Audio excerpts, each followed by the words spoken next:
People aren't necessarily interested in the tactics as much, but they want to know the philosophy behind the tactics. Why not give this a try? Why not share some of these learnings? This whole concept about the attention economy, and it's all about gaining the attention of people, but staying who you are and still scaling. I am competing with everything else that you could possibly watch, and there's a game to that. I was a founder. I am still a founder. The podcast is a startup as well. I've been there. I've been through that journey. I have a company that's trying to solve for the male fertility problem, that's creating a VR product to help early detection of Alzheimer's, a company that's solving for mobility challenges and logistics in Iraq. We're investors in several fintechs as well. The art of dealing with rejection, which is something I had to sharpen a lot when I was a founder. The system, I think, doesn't help women. If you want to be a woman entrepreneur, you're pushed towards certain sectors. And then you have biases on top of that. Well, I'm a woman, I'm investing in men as well, so even worse.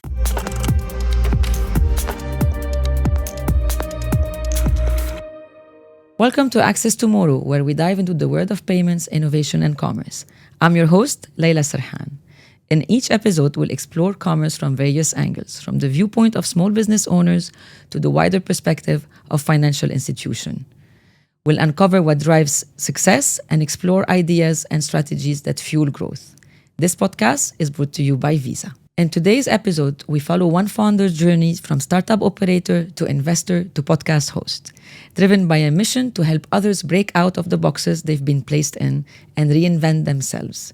We're excited to welcome Loulou Khazen Baz, founder of Spade Ventures and host of Conversations with Loulou. Loulou built Nabbesh, the Arab world's first online freelance marketplace, and went on to become a passionate backer of early-stage founders through her investment syndicate. She's also built one of the region's most respected podcasts, Conversation with Loulou, where real, vulnerable conversations with business leaders are front and center. Welcome to the show, Loulou. Thank you, Layla. I'm so glad we're doing this, actually, because I'm a listener of your show. But I think there's a lot that we want to cover with you today. One, you are an entrepreneur, you're an investor, but you're also a podcaster. So I'm in a bit of a difficult situation because I'm with a pro and I'm actually the host today and you're the guest. So what we want to do is maybe cover some of the challenges, the solutions you found along the way, a little bit about the backstory and where you came from, actually, and maybe the future. So let's get started. Sounds good. So I want to start with the challenges. So now you're very focused on your podcast, Conversations with Loulou. And like any podcast, you're probably thinking about what are the challenges that you are trying to solve for through conversation. Yeah. Okay. Through conversations with Loulou. And has your mission over the years changed? How many years has it been now? It's my 5th year. So has your mission with the podcast changed over the years? Yeah. So speaking of what were challenges I'm trying to solve for, the initial challenge I was trying to solve for was to find something for me to do. I'm a person who's always moving, who's always trying to build something. And the podcast was launched in 2020, which was the COVID year. And I had just sold Nabbesh as well, my previous startup. And then COVID hit and I thought, what do I do with myself? So the best thing I thought about is, okay, let me get in touch with friends of mine who are in the entrepreneurship ecosystem, the venture capital folks, all of these people that I've been dealing with for the past decade, and bring them on the podcast to have conversations about their challenges, their industry insights, their business insights, leadership, what makes them successful at what they do. And honestly, I think now you see a big explosion in podcasts. But at the time, 5 years ago, if you look at the region, you didn't have these kind of long form platforms where people could speak at length about a topic that they're passionate about.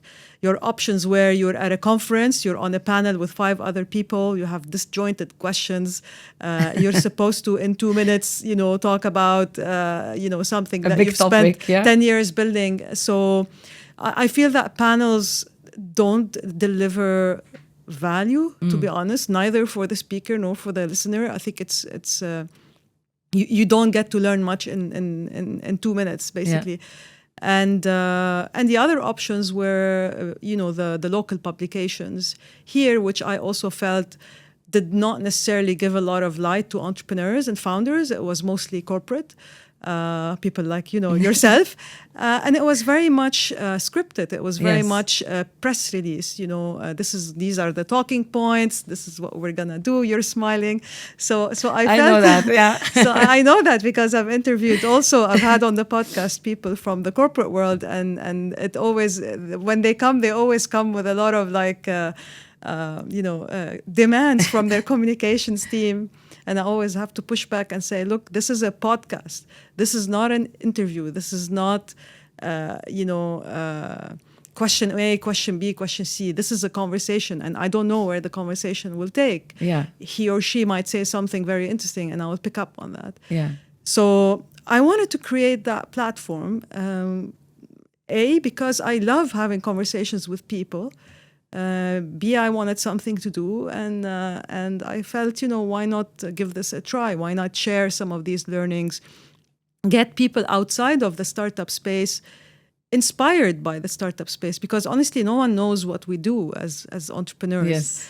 And I know that from my husband and my his friends in the corporate world. What are these? Who are these crazy people, and what are they building? So I felt it's good to give an insight as well into what's happening in this little bubble of ours. So you started with the entrepreneurs in mind. How has it evolved then over the years? So the entrepreneurs were obviously, they were my network. So they're friends and people that I've, met on many, many occasions and worked with and so on. So it was a relatively easy start for me, and it's great because I managed to get most of the top founders on the podcast. True. But now we're trying, I'm trying to evolve the podcast to speak to a broader audience. So I say we're kind of widening the aperture a little bit from pure entrepreneurship VC focus into more business philosophy mindset, because I felt that people aren't necessarily interested in the tactics as much, but they want to know the philosophy behind the tactics. So how is this leader thinking about, money making, or thinking about leadership, or thinking about wealth creation, or even thinking about their own health, or thinking about their own families. Yes. So I think, I would like to tackle the various aspects that makes these people unique in what they're building, and hopefully give the listener something to learn from, to be inspired by potentially, and something practical that maybe they can implement at the end of it. For me, when I'm listening to a podcast, the best thing is when I feel, oh my God, I learned something. Exactly. I spend an hour of my day listening to this, and I actually came out of it with something actionable. Exactly. So, and now that you said you were mostly it was your network, and now you're getting new guests, people outside of your network, some top, I think some top guests came on your podcast. Yeah. Any challenge in getting those names to come? How do you convince them to come on Conversations with Loulou? Well, not everybody that I invite comes, so I get to sharpen my rejection, my rejection skills. No, not skills. Your skin. The art of dealing with rejection, which is something I had to sharpen a lot when I was a founder. You just need to be patient. If they don't come now, maybe they will come in a year or in 2 years. But mostly, I think, a lot of the people I've approached said yes. And people like Mo Gaudat, for example. Mo I had met, back in 2012 at a Google for Entrepreneurs workshop when I was still building Nabbesh in the early days. And I had his mobile number, and I thought, let me give it a try, and see. Does he still have the same? He still had the same number from 2012, believe it or not. And you just pitch them, you tell them why you want them to come on the podcast, what is the value that you want the listener to get. Because every time I think about a guest that wants to come on the podcast, I try to think from the point of view of the listener. what do I want the listener to take away from this conversation? And this is how I kind of reverse engineer the questions. Yeah. So I make that pitch, right? I think people need to hear you because of like 1, 2, 3. And some people do say no. I sent an invite to Simon Sinek to come on the podcast, and his team said no. So, not everybody says yes. But you interviewed another very big podcaster, Stephen Bartlett. Yeah, that was part of a fireside chat I did. That was very challenging, by the way. Oh yes, I can imagine. Because Stephen Bartlett, it was at the Sharjah Entrepreneurship Festival. We had a big audience. Actually, the room was packed. I don't know how many people were there. Definitely over 1,000, I would say, or so. And then Her Excellency Najla Al-Midfa, who had invited me to moderate this session, was sitting right in front. So you can't like, go wrong. My God. So and it was live, right, and unedited, and I really, by the way, feel very responsible as a moderator. I always say that I feel it's easier for me to be interviewed than for me to do the interview, because I feel a lot of pressure to bring out the best in the other person. And I feel if I don't ask good questions, I'm going to get, bad answers. Bad answers, exactly, or average answers. So I think it was a very stressful experience for me, but he was lovely, actually. He was such a nice guy. Kudos to you. It was a good episode. I listened to it. And now that you're scaling, many of your conversations are filled with authenticity. How do you balance this? How do you keep that authenticity? And now that you're scaling and going maybe out of your comfort zone in terms of the topics that you're discussing on your podcast? Yeah, it's I did a LinkedIn post about this literally I think a few days ago. I'm really struggling with the growth game, the social media game. I feel like we're in an experiment, all of us. We are a statistic. Somebody is looking at our actions and is basically making decisions. The next best action, yeah. And why I say that, because for me to get you to watch, right, I am competing with everything else that you could possibly watch, and not only that, with your personal time, with your work time, and so on. Yeah. So I have to hook you. And I'm learning about all these tips and tricks to package the clips that I show on social media, so I can hook you. And you see how everyone else is doing it, right? It's those very kind of controversial, borderline controversial headlines.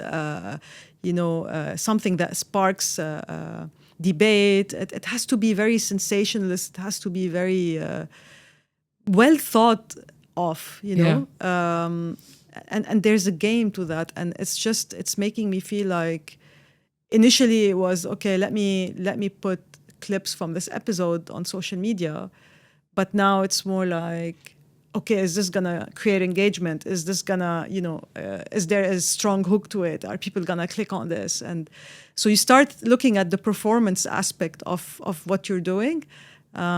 And it's interesting. It's making me feel a little bit conflicted. It becomes numbers, right? It's tactics, it's strategy. We do that in normal businesses, but it's weird to do it like that and think, oh, okay, let's put this type of caption versus this caption because this is gonna attract more attention. And so on, and everyone's doing that. So you have to do it. So you, as the person scrolling on social media, you're constantly being bombarded by everything, and everyone's trying to make it more sensationalist and more controversial to get you to click. It's some people. There's this whole concept about the attention economy, right? And absolutely, it's all about gaining the attention of people, but staying who you are. And still scaling. Yeah, I can imagine that's a challenge. I want to go to Spade Ventures. Yes. So you're an angel investor. So being an angel investor is a lot of risk, right? Yes. But you have also, with time, talked a lot about what you see in founders. So maybe you can tell us a little bit more about that. So, I mean, I was a founder. I am still a founder. The podcast is a startup as well. I've been there. I've been through that journey. So I was building Nabbesh for 8 years. I've been through the journey of fundraising. I've been through the journey of building teams. I've been through the ups and downs and near collapse and many, many times. So I have a lot of appreciation for founders. And honestly, like the people that I've invested in, so I've done 19 investments, and the people that I've invested in are incredible people. Like the energy that they have, the skills that they bring to the table, the way they pivot, and they're constantly like they're so agile and they're constantly monitoring all different signals to try to make it work. The rejections that they get and they have to keep on standing, the toll it takes on their personal lives because it's a big sacrifice. So I have a lot of respect for people like that, and I do want to support them, and that's why I created Spade Ventures, because I felt that I want to give back and I want to try to support exceptional founders. Like we unfortunately we're not a fund, so I can't invest in a lot of people, so we invest very selectively. But I managed to convince around 200 other, crazy people like myself who want to back these founders too. 200. So we have a very nice network of investors, and we invest, in my opinion, in exceptional founders.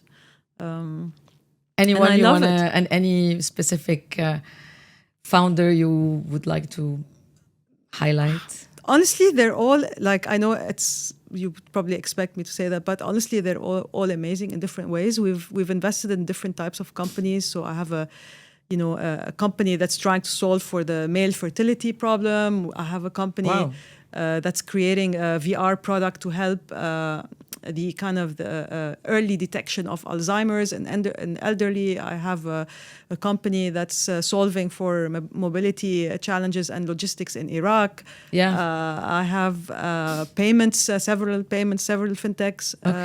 We're investors in several fintechs as well.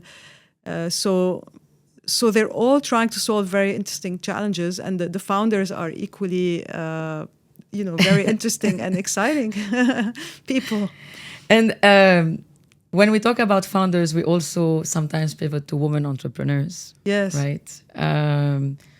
We know that they also face unique challenges. Yes. Especially in this part of the world. Maybe not the GCC, but I know that I've been running a program by Visa called She's Next in places like Pakistan and Egypt and Morocco. And you hear like those young women entrepreneurs, how much stereotypes are behind, and you still hear a lot of these things. It's like, that's a hobby. She's having fun. Yes. She doesn't have access to funding. She doesn't have a network most of the time that can help her actually, like you're saying. I mean, you have 200 people that are actually helping those founders, but those women don't have this network. Is this something that you look at specifically? Have you had thoughts around, okay, can we help women entrepreneurs more? Yeah, I think about this a lot because I think out of the 19 investments that we've made, I think 2 of them have women in the founding team. Mm-hmm. It's not a woman only. Yeah. And it's a very low number, right? And I get heat for it as well because I'm a woman. So I get heat from other women like, you're not investing in women and so on. And it's definitely something I think about all the time. And what I would say is like, so I'm not a philanthropist, and I'm not an extremely wealthy person. I'm an entrepreneur who wants to give back and who also is working with 200 other people that want to make investments. The investments need to be merit-based. The investments need to be viable businesses, VC-backed type businesses. Mm-hmm. They need to show potential. They need to eventually bring a return, even though we all know that, probability of them succeeding is The low, rate of success, right? yeah. I mean, we all, I think, know these numbers, but you need to have that in mind when you are making an investment. I do think about it all the time. I think the problem is much more structural, and you touched on it. I think it's the system. The system doesn't help women to become entrepreneurs. And I'm talking entrepreneurs, I'm not talking, I mean, yes, you might see, I mean, okay.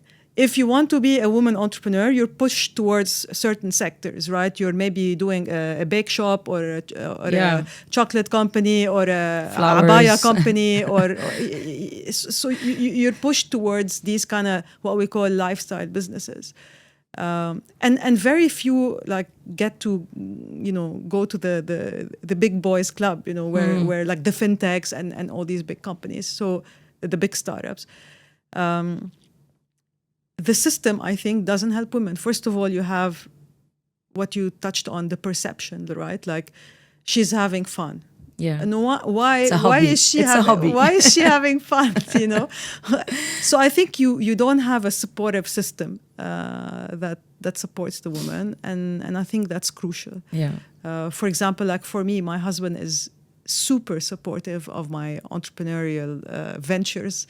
And that's important, because without that, if you have constantly people around you putting you down, then it's very hard for you to break through.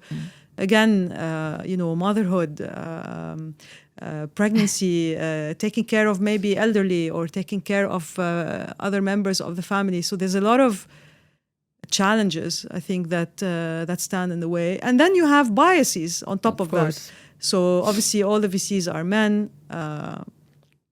Well, I'm a woman. I'm investing in men as well. So even worse. But you know, people. There's a lot of pattern recognition in investing. So people want to invest in people that maybe remind them of themselves or look like them. And since the majority of VCs are men, they end up investing in men. Yeah. They look at maybe the types of men that succeeded before, and they want to invest in people that maybe look like them or behave like them, and so on. So there's a lot of biases as well. And then again, I think, you know, people think that women don't necessarily take risks, and I don't think that's correct, but that seems to be the myth. The perception again. We know that when companies have female founders, they perform better from a return on investment standpoint. Statistically, we can statistically prove it. But there is this thinking that you know, maybe women are too nice, maybe women can't succeed at those levels, or maybe women are not willing to make the sacrifices that it's going to require to get to a unicorn or whatever. So I feel like the system is rigged. So we need platforms like, you know, what Visa is doing, and maybe programs by the government, but it needs to be more consistent, and it needs to work on not only funding the ones who are there, but work on like developing the funnel. Yeah, because I think that the funnel is not there. The reason why I've made 19 investments and the majority are men are not because I'm seeing women all the time and I'm saying no. Because there's not enough. No. Yeah. I mean, well, at least I haven't met enough, right? So I think we need to work on the funnel, and I don't know how that can work, but I feel like, you know, things like conversations with Loulou or the platform that I'm building around that could be ways to inspire maybe women to start thinking about entrepreneurship, or for them maybe to learn about the mindset of the people who are making it. And I'm very conscious about, you know, trying to bring more women on the podcast as well. I mean, now my team is bigger, and we're trying a lot to keep the balance as much as possible, because initially I interviewed a lot of men. Yeah. But again, if you look at the ecosystem, like, there's a lot of women. But the top founders of the really, really big companies are men. So like I said, we need to work on that funnel. On the funnel, I agree. Yeah. And probably as an investor as well, you look at how founders are able to scale, right? If you want to give a kind of advice to founders that are listening and watching, what is the critical move that they need to do so that they are able to scale their business? Able to scale. Okay, that's. I think there's a lot of things to consider, but I think scale is a factor of having the right team in place and the right processes in place. So, if you want to scale, you want to be able to, have people who are accountable in key positions that are driving that, so that you as a founder can focus on the strategy, the fundraising. I mean, scale requires as well Funds, a lot of capital. And we all know that investor discussions can take a lot of time, a lot of energy from a founder. So you need to have the ship in order, basically, for you to be able to focus on those discussions. Depending on which level you're at, I mean, if you're talking Series B and beyond, obviously you might need to approach investors abroad, because we all know there isn't much capital here for these guys. So that means traveling, that means building networks outside. So I think that's very important for founders to think about that. And also having your books in order, right? Having the right governance structure, which I assume by the time they're post Series A, I think they should have that in place. Have a proper board, have a proper reporting mechanism. Have your audited statements and all of that. So whenever there is an investment, you don't spend a lot of time trying to get these things together. Culture, I think, is very important. The types of people that you hire and who they end up hiring as well. And trying not to lose, I guess, the essence or the spark of what made this startup special to you as a founder as well. It needs to be enjoyable. Like if it stops being enjoyable, you have to ask yourself, why am I doing this? Because it's very painful and it's very stressful. And if you're going through that and you don't enjoy it, then obviously you need to ask yourself, am I doing the right thing? And you're still enjoying conversations with Loulou. I went through challenges. I went through some challenges as well, and that's why I took a 2-month break, by the way, from recording at the beginning of the year, because I was like resetting. And this is when I decided that I want to pivot from just pure entrepreneurship to more kind of business philosophy and so on. But that's a good thing, Sometimes saying, I want to take a break. Now, obviously, if you're like in a fully fledged, funded startup, you can't do that. But I think it's good sometimes to take a step back and try to see, is this really what I want to be doing? Because I think we never think about that. We always think about, when you're talking about entrepreneurs and investors and so on, investors also, particularly, they don't think about the opportunity cost for the entrepreneur. This entrepreneur can be doing 5 other things, right? So they need to make sure, and the entrepreneur needs to make sure that this is what they want to be doing. And they still enjoy it after 4 years, 5 years, because it's like a 10-year journey, 12-year, maybe 14 years. I had Ronaldo Mshahwar, the founder of Souq, that sold to Amazon on the podcast. It took them 12 years. To do that acquisition. Kareem, I think 8 years. So there's, it's not a short journey. And these are outliers. Outliers. I think if we think of the region, these are really outliers. And it's interesting that you talk about taking a break. I think, like you said, if you're being funded, you cannot really have this. But one of the things that, so we run a fintech accelerator in Africa.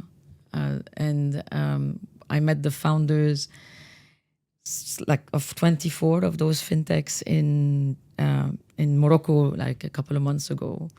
And a lot of the scaling that they want to do is actually going outside of the market where they started.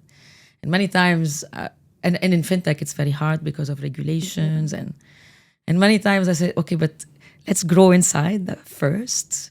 Let's get it right here, and then let's see how we can scale it outside. So, it's a mix of things that those founders need to really think about. And I have, like you, tremendous admiration for them.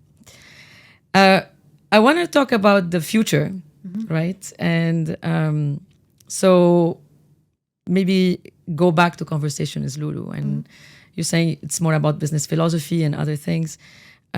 So what excites you the most about what's coming up for conversations with Loulou? I think what excites me is the fact that I don't know what's coming up. Look, there are many directions it can go. I definitely want to marry the podcast and the investing. Okay. I definitely think that, the podcast is not just a podcast, it's a platform. It's a platform for influencing minds, for shaping discourse, for getting regional stories abroad, and for bringing global stories or insights into the region as well. But it's also like I'm a founder. It's in my kind of DNA, right? I've been in the startup ecosystem for I don't know, since 2009, 15 years. So it's a platform. That's how I see it. I definitely want to do more to support entrepreneurs. So I definitely see myself doing something there. It could be in the form of more content towards entrepreneurs, maybe master classes, maybe courses, which I think are very important because we want to work on that funnel, like we talked about. You wanna get to them when they're still starting to think about maybe what they want to do. So I think there's a lot of directions this can go. I don't have a specific plan. For me, my next milestone is that by the end of the year, I would like us to have a million subscribers across all platforms. So I want to double our subscribers from where it is now to the end of the year. This is my goal. Beyond that, I don't know yet. But I will definitely be doing more for founders. That's for sure. Okay. Beyond just the investing. And are you looking at some specific trends that you would want to cover in your podcast? Like, I mean, everybody's talking about agentic AI, things like that. I know you touched on it with in your segment with Mo Gaudat. Look, I think it depends on.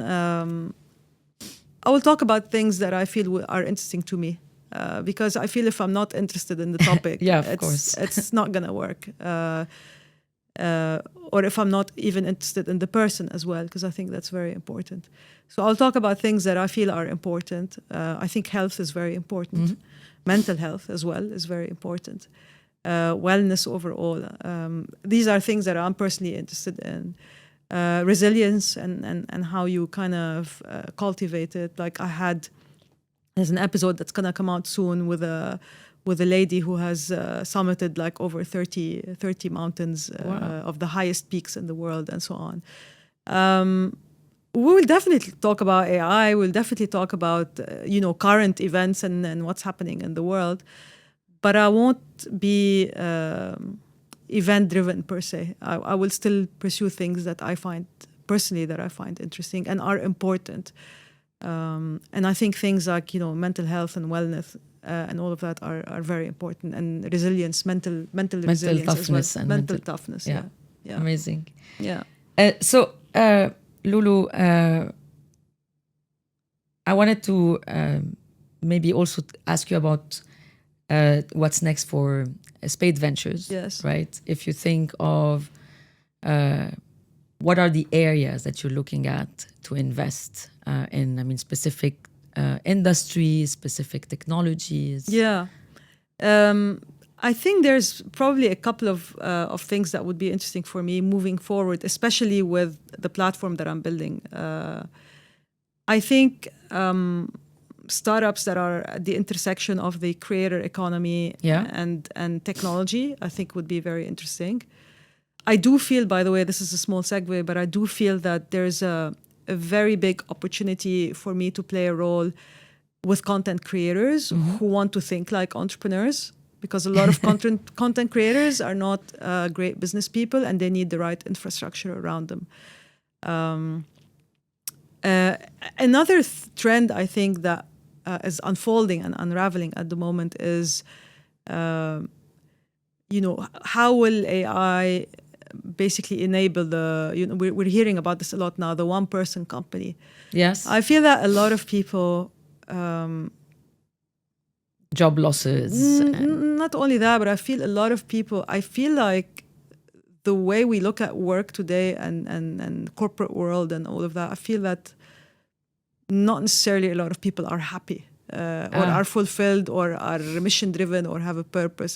And I think today you hear a lot about purpose and about fulfillment and all these things. And I think more and more people are starting to ask themselves these questions like, am I happy? Is this fulfilling me? Is this what I want to do? Is this it? I'm going to die. And what if it's the last day of my life? Is this what I'm going to be doing? So I think people are thinking about these things a lot more, which I really feel is going to have an impact on how people look at work. Yeah. Maybe this is a bit more medium term, but I feel that, I mean, the creator economy is on the rise. People are more and more kind of disconnected from like their work environments. So I feel there's something there that's going to happen. AI is coming in. It's enabling you to start something with a fraction of what you needed to start. So I feel that there's something there. No, I agree. And I think...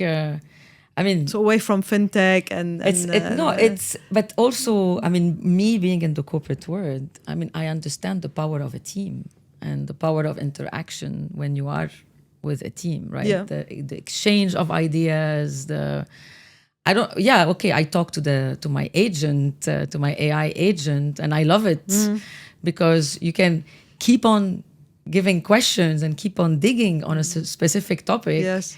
And the agent will never tell you, okay, it's enough. I mean, yes, it's tell infinite. me more about you. Tell me more about you, and I'll give you what you want.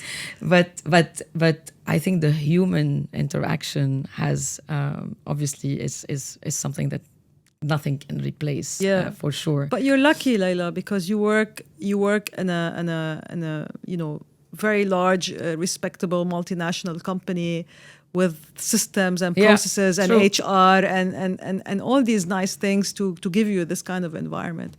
The majority of people don't work in companies like that. Or a founder starting his idea on his own doesn't probably have all of these. Her.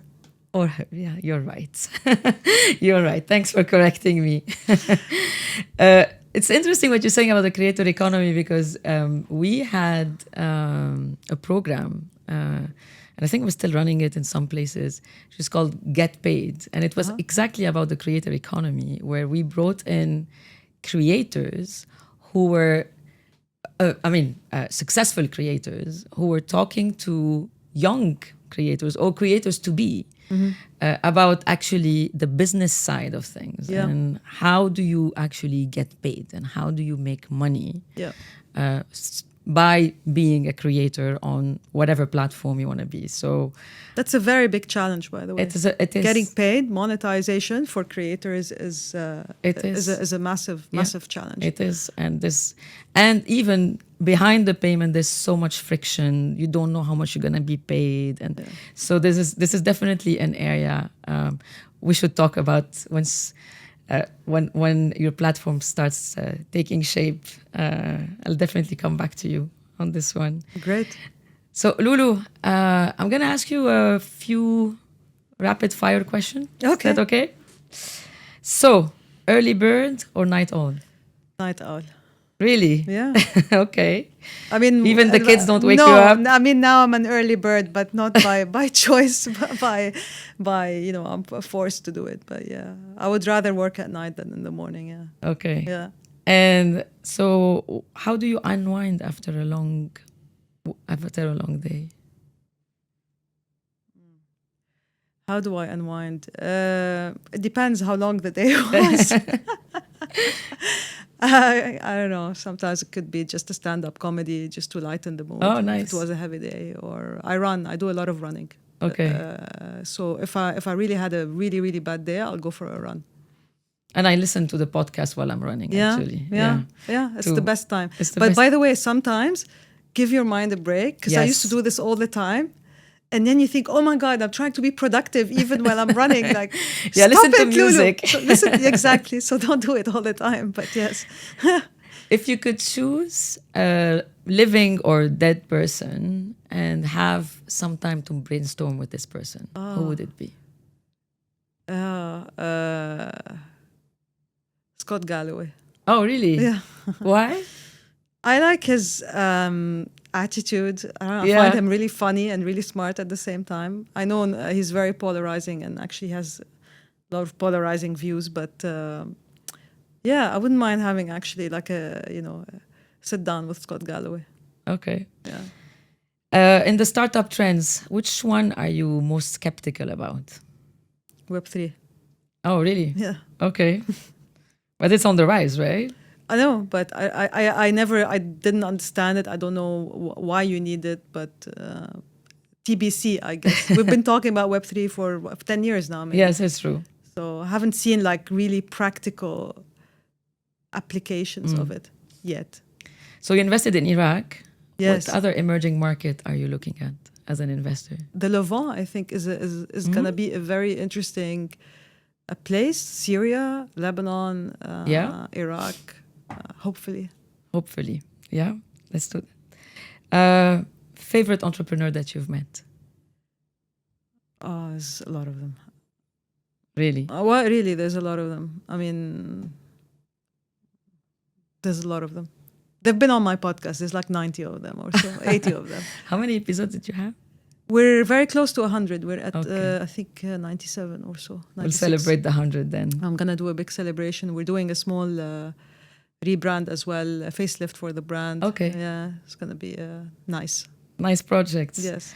Loulou, I want to really thank you for coming Welcome. on my show. It was a real pleasure to meet you. Thank you. Because I listen to you, so now it's great to meet you, and I'm sure many of our audience learned something new. I hope so. Thank you.